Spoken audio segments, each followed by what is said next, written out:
So magandang umaga mga ka-TH. Dito na naman po tayo nagbablog sa araw na ito. Bali punta tayo sa mga bato rito. Napakarami mga sign mga ka-TH. Ito may butas siya dito. Yan. Yan, bali malalaking bato mga ka-TH. Ito may mga sign siya dito. Ito may malaking butas. Okay. So nag-iba na yung kulay niya mga TH, puti-puti siya dito. Ito rin mga TH, meron ito yung malaking bato mga TH, malaking pauka. Yan, so pupunta tayo dito sa kabila para makita niyo yung mga ibang sign. So mga ka-TH, napakakinis. So yun siya. So may letter B papunta sa baba.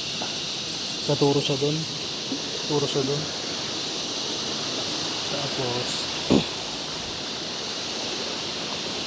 bale dito pa lang mga ka-TH, napakalalaking mga bato. Yan, makikita niya.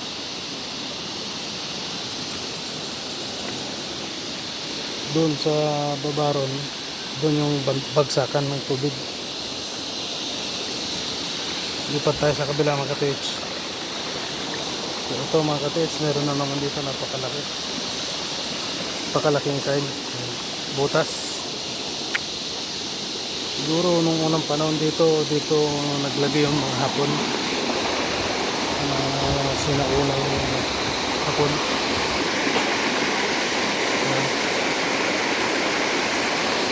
Baba tayo mga ka-TH para makita nyo yung ibang sign. Ito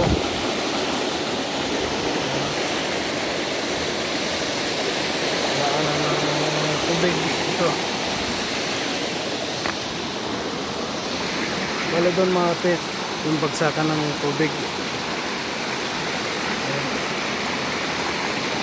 So maganda yung pagkakagay ng mga bato rito.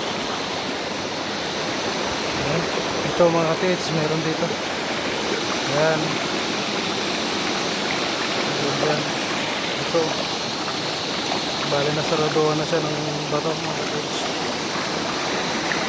Dito, tapos dito. Ito mga ka-TH, meron.